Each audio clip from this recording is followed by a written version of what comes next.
OK, let's start our news review now. I'm joined, as I said, by broadcaster Emma Wolfe and Gemma Forte. We will start with the Sunday Mirror, Gemma.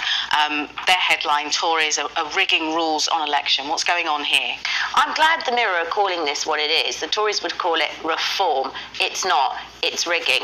A desperate party wanting to cling on to power and do anything they can to make that happen in all sorts of ways. So there's gerrymandering, there's fiddling around with constituency boundaries, and this has been likened to a team telling the umpire how they must enforce the rules of the game, when of course the Electoral Commission should be utterly independent. Another thing they're doing is they're upping the amount that you can spend on electioning, so up to 35 million, which is like a huge amount.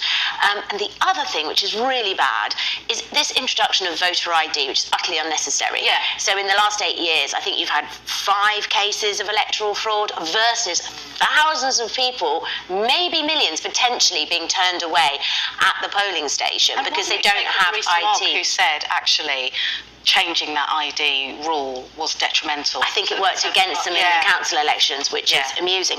But the fact is, an elderly person could present their travel card, but a young person couldn't. So it's all very, very transparent. And then you've also got this thing of, like, David Cameron years ago even said households can't register for the household to vote. You have to be an individual. So how many students will do that, and where do they vote from? Is it home? Is it where their university is, etc. And it's disgraceful. It's like, honestly, you should get into power because people want you to be there, not trying to just keep parts of the electorate away. This is democracy, and it's super important. So I'm glad it's been called out. Yeah.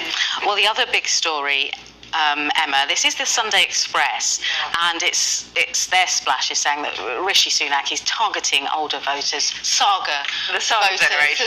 Yeah.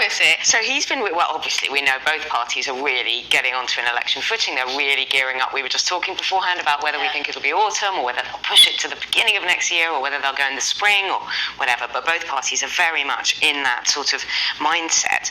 And Rishi Sunak has been talking last night and this morning about these sort of over 50s, the middle-aged voters that are crucial, absolutely crucial to any win. These are the voters in the red wall seats that Boris Johnson, the sort of Labour stronghold that Boris Johnson won over in 2019. Now the Conservatives desperately want to hang on to them. So they're talking to them. They're saying, look, we're on your side. Rishi Sunak has been talking about harnessing their energy, wisdom and experience, sort of personal message. These could be up to 26 million people that they really, really need if they're going to limp, which do we think they can, but if they're going to limp over the line, he needs to appeal to them. Can I just say as well, over 50, Saga, I've turned 50. I am not seeing myself in this way. Offensive, isn't it? It's quite offensive, isn't it? It is a bit. And also, people like myself who've got young kids, it's like, okay, you're suddenly saying, oh, we've done everything for you. And it's like, well, not really. I'm looking at my children's future as well as my own. Yeah. It wasn't clear to me whether they've dubbed it this Saga generation, or whether it's the Express, talking about. Whoever it is, I take umbrage. Well, you can go on Saga holidays, do you? I mean, it is pejorative, it is. Well, if we are Saga, we're totally glam squad, that's for sure.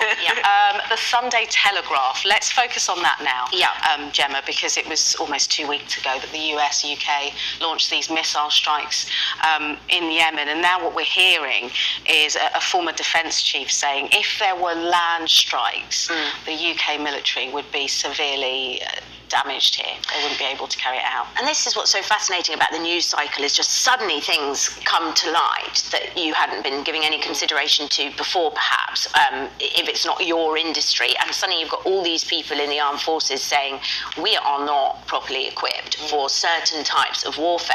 I mean, the word conscription came up the other day, and I think we all went, what? Raised an eyebrow. It sort of seemed incredibly surreal. I think this is specifically coming to light and being focused on because there's a big chance that Trump is going to end up in the White House, and some of his rhetoric is pretty alarming when he's talking about basically letting Putin do what he wants, at which point, well, what would Putin do if allowed to expand into perhaps the rest of Europe? And then suddenly you are on a completely different footing, and would we be equipped for that? And the answer in terms of certain types of warfare, in terms of the UK, is no, not anymore. Cuts, cuts, cuts. And this is the result. And we have a much more diminished armed forces in terms of people power and also weaponry. Pretty terrifying. And at the moment, those aerial strikes from the US or the UK, they don't seem to be deterring the Houthis. So it's worrying. Increasingly also, well, that's another interesting thing, isn't it? Is what's coming out of the court after South Africa. Anyway, yes. Yeah, okay. What are we doing? Yeah, there's a lot going on. The Observer, Emma, 4 Rwandans were granted refugee status. Yeah, so in the past, UK. Yeah, so this is a really, I think, important investigation by the Observer and the campaign group led by Donkeys, and they've been looking into this sort of, the granting of asylum to Rwandan refugees to this country at a time when Rishi Sunak is obviously really embattled over Rwanda and has been just getting his vote through just before Christmas and again last week. It's the Rwandan bill will be going to the House of Lords this week, and they'll be debating it. And it's been discovered by this investigation that 4 Rwandan asylum seekers in the past 4 months have been granted asylum here. Do we know what grounds?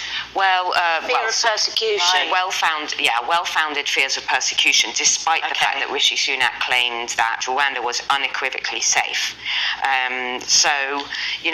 There's been lots of trials and tribulations in the Conservative Party over their claims that it is an unequivocally safe country, and yet people, I think the numbers are pretty tiny when you talk about 4 asylum seekers. They could be 4 individual cases, they could be 4, specific reasons. It doesn't I don't think it rules out Rwanda. I think the whole Rwanda bill is a failure and a farce and a joke and an astronomically expensive and scandalous waste of money.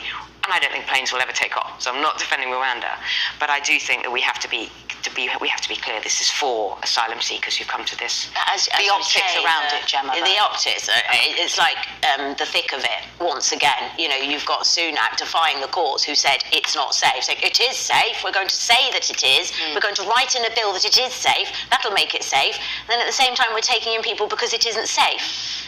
That's where we've got to. 4 people. 4, but yes, but we wouldn't actually, even if the Rwanda bill goes through, how many people are we going to be sending there? Not many. No, like a handful. Yeah. And even if we do, it'll be at a cost of millions per person. It would be cheaper to put them up in 5-star hotels for the rest of their lives than to keep pushing on. We've already wasted like 240 million on this scene. It's extraordinary. We could talk and talk and talk about this, but for now we'll leave it there and we'll catch up with you in the next hour. But now